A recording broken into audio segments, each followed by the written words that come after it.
Olá, esse é o PodCreaCast, podcast do CREA Paraná, voltado para os profissionais das áreas das engenharias, agronomia, geociências e para toda a sociedade. Sejam bem-vindos e seja bem-vindo. Obrigado pelo convite.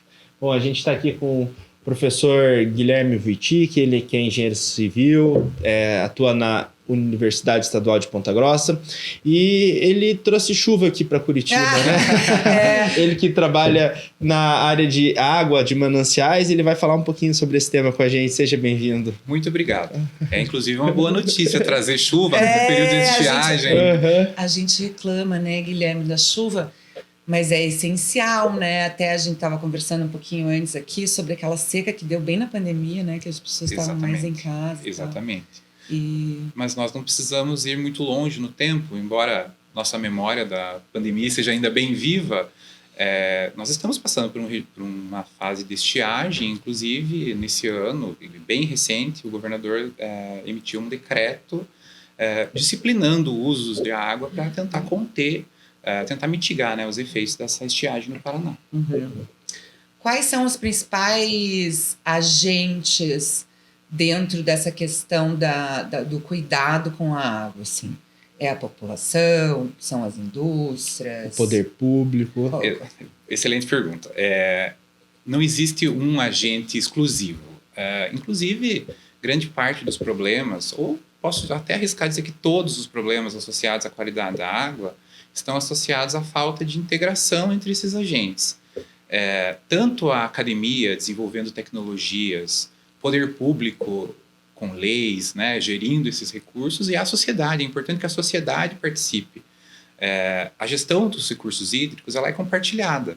Já a Política Nacional de Recursos Hídricos, ela já estabelece isso. Então, todos têm que fazer a sua parte. Uhum. Não é responsabilidade de uma pessoa apenas. Como eu falei, os problemas que nós estamos enfrentando hoje estão associados a isso, a falta de integração entre todos esses entes caminhando no mesmo sentido. Uhum. Isso falando tanto de quantidade quanto qualidade da água. Certamente. Quando nós falamos de qualidade, temos aí fontes pontuais, fontes difusas.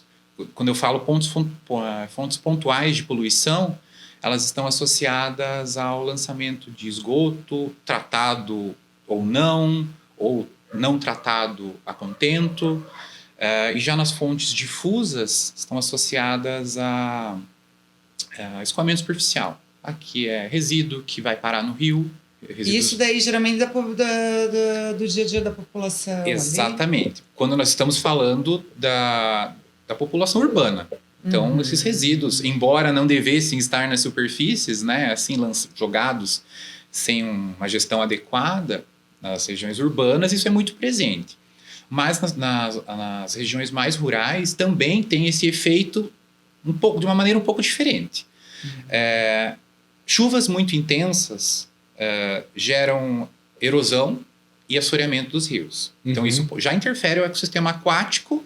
E quando interfere o ecossistema, a gente está falando da qualidade da água necessariamente. Muita chuva prejudica, pouca chuva prejudica, é isso que você está dizendo? Exatamente. A pouca chuva, ela vai reduzir naturalmente o volume dos rios. A gente fala mais de quantidade daí. Nesse caso, a gente está falando de quantidade, mas a pouca água também interfere, a pouca chuva também interfere na qualidade. Porque quando o rio está com uma vazão maior, o efeito da diluição, que é quando aquele efluente tratado, aquele esgoto tratado vai parar no corpo d'água, quando o rio está com uma vazão maior, ele dilui. Então, os efeitos da presença desse efluente no corpo d'água são reduzidos. Então, temos esse efeito aí.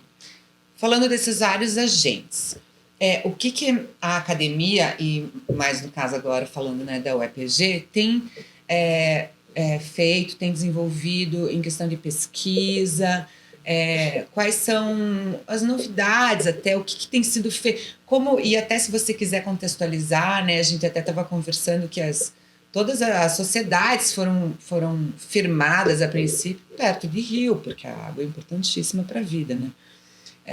Então, se você quiser contextualizar um pouco desde sempre como que isso veio na história e contar um pouquinho como que está hoje na pesquisa? Perfeito. Exatamente. As grandes civilizações, né, elas se desenvolveram nas margens de grandes rios, né? Isso perdura até hoje. A água é um insumo fundamental para a manutenção da vida. No entanto, a Revolução Industrial veio e novos efluentes, nova gestão dos recursos hídricos. Efluentes é quando é lançado nos... Vamos lá. A água que a gente utilizou é lançada nos rios, é isso? Exatamente. A gente pode separar, assim, em esgoto sanitário, que é o das casas, né, o normal, assim, da região urbana, mas também tem das indústrias. Daí a gente separa, a gente chama de efluente industrial. Ambos são efluentes. E tem um terceiro importante também, que é da atividade agrícola. Mas vamos voltar um pouquinho lá que eu acho que Perfeito. daí vamos voltar nisso aí que é bem, bem importante, acho que a gente falar. Tá. Mas falando dessa contextualização histórica, né, que eu acho bem curioso. Certo, vamos lá. Então, né, as cidades foram crescendo, a pressão sobre os recursos hídricos foi aumentando em função tanto da demanda, porque a população cresceu, precisa de mais água, e o rio é o mesmo. Os recursos hídricos são os mesmos. E, ao mesmo tempo, o lançamento de efluentes aumentou na mesma medida. Então, a pressão sobre os recursos hídricos ela cresceu junto com as populações. Acho que tinha mais um pedaço da pergunta que eu... E daí, dentro dessa perspectiva histórica de que a gente vem utilizando mais água e tal, acredito que isso cause problemas que precisam ser solucionados. Dentro da academia, o que vem sendo feita de pesquisa? Até se você puder contar alguma pesquisa para a gente. Perfeito. E com relação, então, às tecnologias em desenvolvimento. Perfeito. Eu posso afirmar, sem dúvida nenhuma, que qualquer efluente, qualquer água pode ser tratada. Então, cai um mito aí. Então, nós conseguimos tratar qualquer uma. Temos tecnologia no Brasil e no mundo, com certeza, para tratar qualquer tipo de água, seja ela salgada, doce com algum tipo de contaminação, água de aquífero subterrâneo ou água superficial, a gente consegue tratar todas elas. A questão principal aqui é o custo relacionado a esse tratamento. Felizmente, no Brasil, no Paraná, a gente tem uma disponibilidade hídrica que nos permite utilizar tecnologias mais baratas. A mesma coisa não acontece em outros países do mundo. Por quê? Porque é diferente nossos efluentes? Efluentes... Bom, temos o clima no Brasil, que favorece um determinado uso de tecnologias biológicas anaeróbias, que são muito utilizadas no Paraná. O que é? Anaeróbia, vamos lá. Tratar esgoto, tá? Vamos utilizar esse termo, né? Tratar esgoto com o uso de bactérias. As bactérias, elas degradam a matéria orgânica que está no esgoto. O esgoto basicamente é o quê? Água e matéria orgânica, que está presente nas fezes e na urina. Então, essas bactérias, devido ao nosso clima, as condições ambientais aqui do Paraná, do Brasil, elas conseguem degradar. Só que aí entra as tecnologias que estão sendo desenvolvidas na UEPG, tá, e diversas outras universidades. Nós estamos tentando deixar isso mais barato, mais eficiente e também utilizar os subprodutos. Por exemplo, num tipo de tratamento que a gente chama de anaeróbio, que é sem a presença de oxigênio, é liberado o gás metano. O produto desse tratamento é o esgoto tratado e gás metano. Que é um gás combustível, né? Que pode ser utilizado como fonte de energia. Não é nocivo, então. Ele também é nocivo, mas aí a tecnologia continua andando. Biogás, exatamente. Tá. Como gerar esse biogás, como gerar energia sem poluir a atmosfera. Mas tem diversos outros subprodutos. As pesquisas no mundo todo estão voltadas a resolver uma questão e gerar um fruto positivo. Porque o que a gente antes era a limpeza da água e daí sobrava os detritos. Exato. O que fazer com eles? Agora a gente está A gente está em outro encontrando a nível. resposta do que fazer com esses detritos. Exatamente. A gente está em legal. outro nível já da discussão na academia. E por que no Brasil a gente está tendo sucesso nesse processo? Eu sei que você falou das questões ambientais, mas é porque a gente está mais avançado na questão da sustentabilidade e da preservação ambiental? Se diz com relação aos efluentes especificamente, Aos às efluentes tecnologias? e à utilização desses resíduos mesmo. A gente tem uma consciência ambiental um pouco maior? Compreendo. O Brasil produz pesquisa muito consistente nesse sentido. Uhum. Né? Quando eu falo do Brasil, obviamente está incluída o EPG. Nós temos tecnologias que estamos desenvolvendo lá, tanto para o agro quanto para o urbano. Nós temos uma questão interessante no Brasil, né? Paraná, enfim, que, ao contrário dos países desenvolvidos, que não se preocupam ou não colocam em primeiro plano o custo, né? Aqui a gente está sempre pensando, preciso tratar, preciso resolver o problema, mas preciso fazer isso com um preço menor.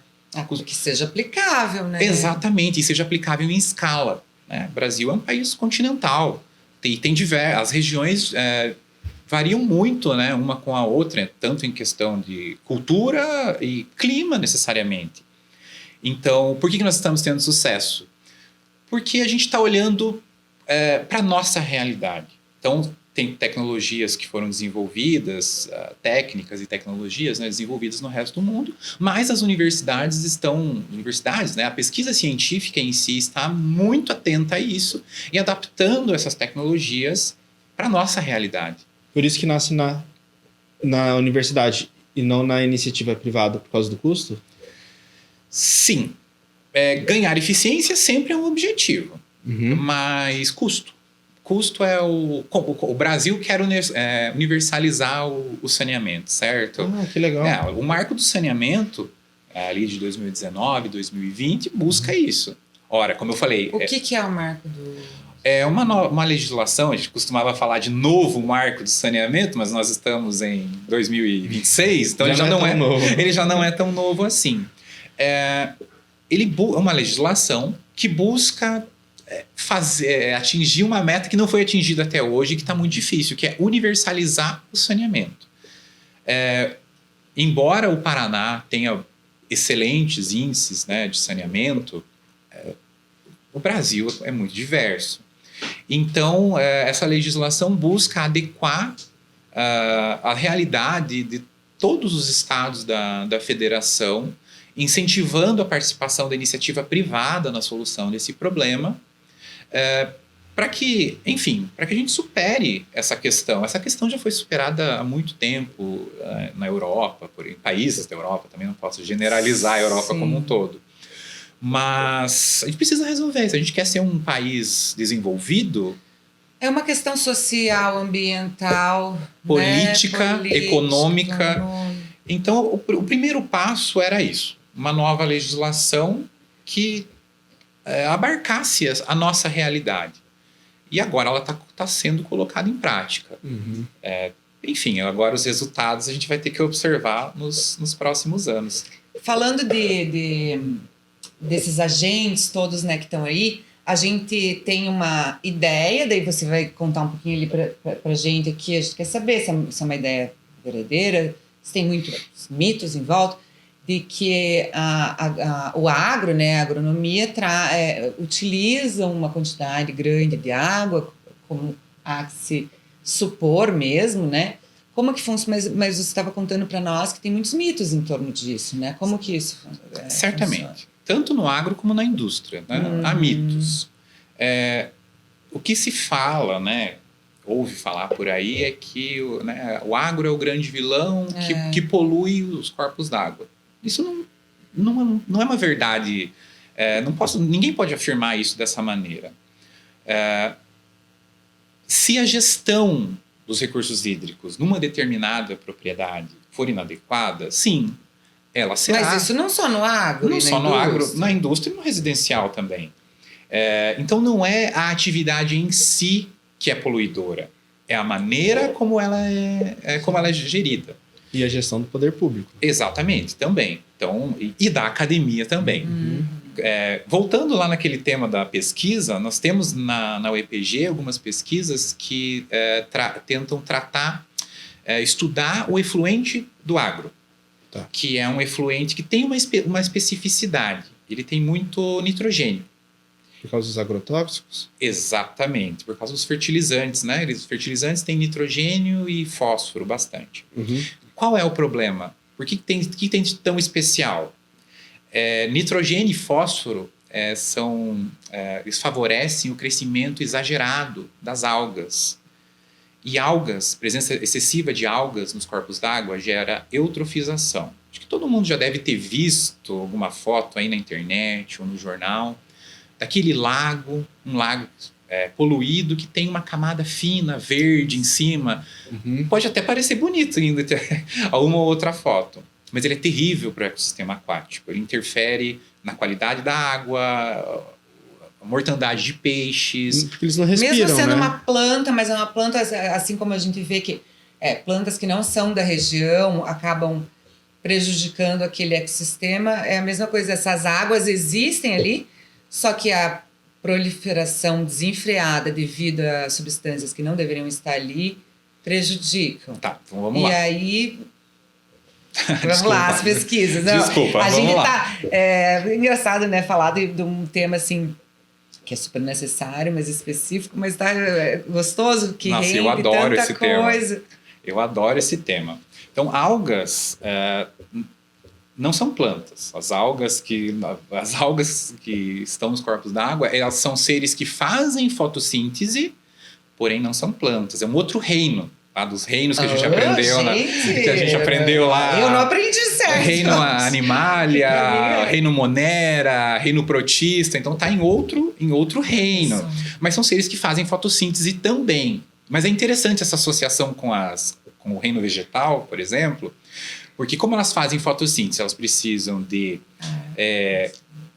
nitrogênio, fósforo e outra coisa muito importante, luz. E aí é que está o problema. Aí que está o principal problema, são vários problemas. O crescimento de algas, então, precisa de luz. Se você tiver muito nitrogênio e fósforo no corpo da água, elas já vão querer crescer, porque elas vão querer crescer, elas vão ser favorecido, né, o crescimento delas. Eles fazem a festa ali. Fazem a festa, mas aonde que elas fazem a festa? Superfície. Na superfície, exatamente. Então Mas por que isso é pior do que se ela fosse embaixo? Porque ela vai interferir no resto do ecossistema. Elas tampam A ali, luz né? não entra. Tá. A luz não entra, exatamente. Daí logo vai ser, a matéria orgânica vai ser consumida, vai acabar com o oxigênio dissolvido do corpo d'água. Oxigênio dissolvido, os peixes precisam do oxigênio dissolvido, então logo não vai ter peixe. As próprias plantas que estão ali precisam também, né? As plantas não precisam do oxigênio, né? Mas precisam da luz. Precisam da luz. Exatamente. Então, veja, ela é um desequilíbrio, né? Uma reação em cadeia que vai acontecendo, e é muito importante, principalmente... Bom, no Paraná é muito importante a gente ser atento a isso, dado a presença importante, né, da atividade agroindustrial no Sim. estado. Que é necessário. Que é necessária, mas também temos pesquisas muito interessantes no sentido de tratar esse tipo de efluente rico em nitrogênio. Um deles, que tem me chamado muita atenção, uma pesquisa de uma colega lá na universidade, que utiliza sabugo de milho para tratar esse tipo de efluente. Bacana, né? Não, então pensa não. se nós tivéssemos muito dinheiro, se nós pararíamos para pensar nesse tipo de solução. Utilizar o sabugo de milho, enfim, ele tem alguns componentes que favorecem o tratamento com bactérias. Que poderia até para uma indústria de beneficiamento alimentar que utilize milho contar como aqueles créditos de carbono. Pode ser, é uma saída, mas nós estamos, sobretudo, pensando naquele produtor rural lá do interior, que tem um acesso, né, mais complicado a tecnologias sofisticadas. Para ele pode ser uma solução muito tem um interessante. manancial ali próximo da propriedade rural dele. Exatamente, exatamente. Temos outras pesquisas também utilizando o resíduo da construção e demolição, os RCD, né, aqui da construção civil. Nossa. Também eles têm algumas propriedades. Nesse caso, não é especificamente para nitrogênio, não é para eutrofização, mas é para consumir matéria orgânica também. Então, lá na universidade, eu sou muito orgulhoso de falar disso, nós estamos buscando isso, utilizar resíduos de outras atividades para tratar os efluentes, para tentar colaborar com a solução desse problema. Professor, você trabalha no departamento de engenharia civil. Como é que está o ânimo, o entusiasmo dos alunos para estudar essas questões? Eu faço eles estarem empolgados, né? Uhum. Nós temos um programa de mestrado nessa área lá na universidade, mas é um tema que contagia. Assim, as pessoas ficam inspiradas pelo exemplo. Então, todo mundo conhece, todo mundo sabe das necessidades, aquecimento global causado pela poluição, enfim, a escassez de recursos hídricos, a necessidade de resolver essa pressão. E jovens têm essa visão entusiasta, né, para resolver os problemas. Então, nós temos vários alunos participando de pesquisas, participando de projetos de extensão em que tratam dessa questão ambiental, buscando sempre preservar os recursos hídricos e desenvolver tecnologias para essa gestão. Como que anda o recebimento desses agentes que a gente já falou, né? Tanto do ponto de vista doméstico, né, e tal, das pessoas, assim, as pessoas têm e também da conversa entre a academia e a indústria, o agro e tal. Como que se dá essa conversa? Existe uma conversa aberta, uma aceitação dessas novas tecnologias? Como que se tem visto isso? Bom, vamos lá. De novo, tem agro e agro, tem indústria e indústria. No entanto, a comunicação entre a academia e as atividades, né, seja agro, seja indústria, inclusive urbano, ela ainda deixa a desejar. Nós, academia, e que eu me coloco como também responsável por isso, nós precisamos aprimorar os canais de comunicação, porque pouco interessa nós desenvolvermos uma tecnologia que não chegue na ponta. Ela fique restrita ali, né? Exatamente. Então nós temos pontos a aprimorar. Eu confesso que é um desafio muito grande. E não é falta de interesse do nosso lado, tampouco do outro lado. A comunicação está complicada. No entanto, o Paraná tem avançado nisso, com algumas iniciativas da Secretaria de Estado. Políticas públicas ajudam. E as políticas públicas ajudam, exatamente. Eles estão sendo esse elo para tentar aproximar. E eu acredito que é uma tendência... Não tem como fugir. Não tem como fugir, exatamente. Tá, eu queria fazer uma pergunta, talvez ela seja até meio engraçada, mas assim, quando eu era criança mesmo, eu assistia a uns vídeos na escola falando que em 10 anos a água do mundo ia acabar. Ela não acabou. Isso é resultado do nosso esforço, do esforço que está sendo desenvolvido na academia? Acho que a questão foi um pouco exagerada, né, desses 10 anos. Mas, sim, a academia e o poder público. A academia não resolve nada sozinho. As tecnologias estão muito avançadas, o poder público está mais atento a isso. Podemos ver as COPs que estão acontecendo. Até porque a gente não está falando só de água, a gente está falando de energia, né? E estamos falando de alimentação.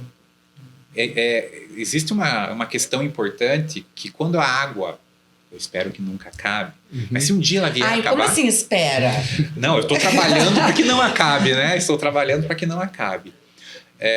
Antes da gente morrer de sede, a gente vai morrer de fome. Porque a atividade agrícola consome, é necessário, fundamental, né, o uso de água. Então, quando começar a acabar, a gente vai estar morrendo de fome. Mas eu acredito que isso não vai acontecer. Tá, mas a gente aprendeu a reciclar a água, digamos assim. Nós desenvolvemos muitas tecnologias, mas eu não vou ser egoísta como pesquisador, dizer que apenas a academia resolveu esse problema. Até porque o problema está posto, ele não está solucionado. É um problema que a todo dia vai crescendo e nós vamos resolvendo e surge um novo, mas o poder público é fundamental. E a gente está falando sobre isso. Você falou das COPs aí, mas não é só a COP que está acontecendo. Existem várias outras. A gente trouxe você aqui para falar sobre esse problema, né? A gente está falando sobre a situação. Exatamente. Como eu falei, o problema ele é reduzido hoje, mas surge um novo problema, surge um novo contaminante, surge uma nova questão, aquecimento global, como eu falei anteriormente. É o mais urgente hoje? É extremamente urgente. Porque o aquecimento global é o resultado de muitas outras coisas. E interfere na disponibilidade hídrica, né? Aumenta chuvas, aumenta estiagem, aumenta a temperatura. Tudo isso interfere na qualidade e na disponibilidade de recursos hídricos. E, Guilherme, a gente já está indo para o final. Já. Passa rápido. Como eu falei, né, no começo, dando as boas-vindas para quem está assistindo e tal, que o nosso programa é para os profissionais, né, das engenharias, agronomia e geociência, mas também é para a sociedade.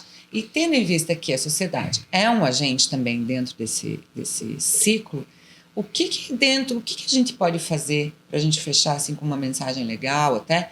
O que a gente pode fazer no nosso dia a dia para contribuir com a academia que está debruçada sobre isso, né? E está aí tentando, com os órgãos que estão lutando por isso?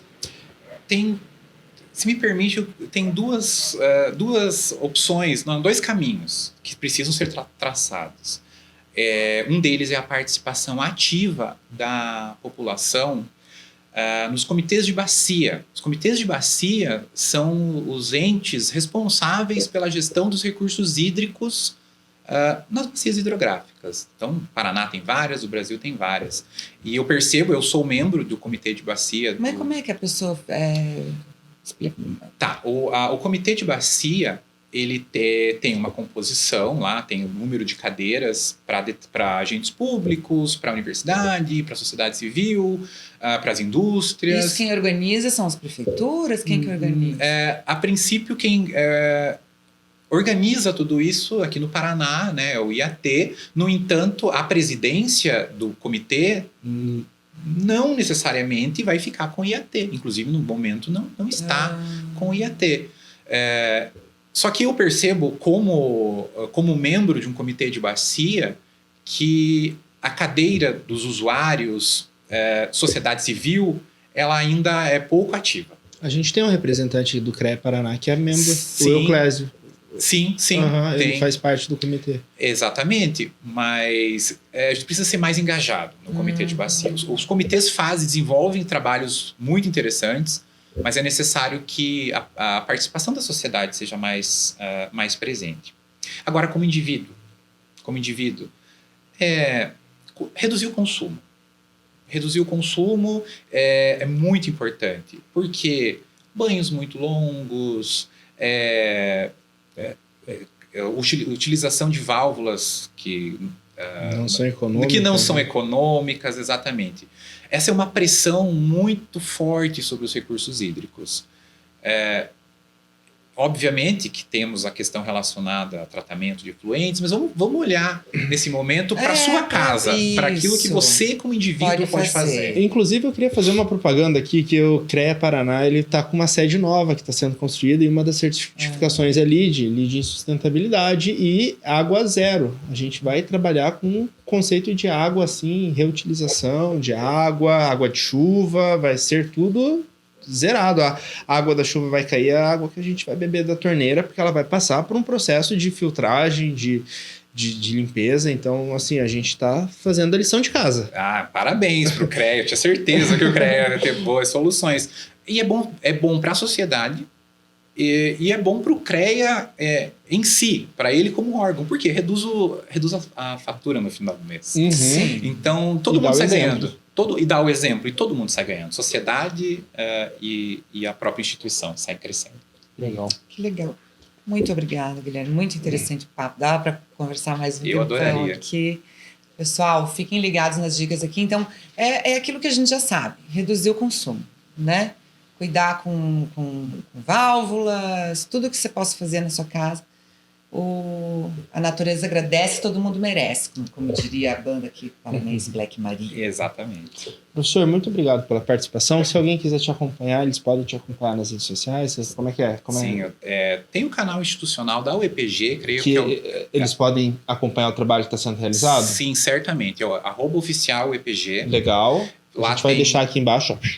Inclusive, se quiserem especificamente entrar em contato com os professores, seja comigo, com outros pesquisadores, a partir desse canal, eles conseguem entrar em contato conosco. Tá vendo? Então, se quiserem tirar dúvida aí sobre o consumo de água, sobre a qualidade dos nossos mananciais... @oficial UEPG. Legal, muito E obrigado. até o comitê que você mencionou, né, professor?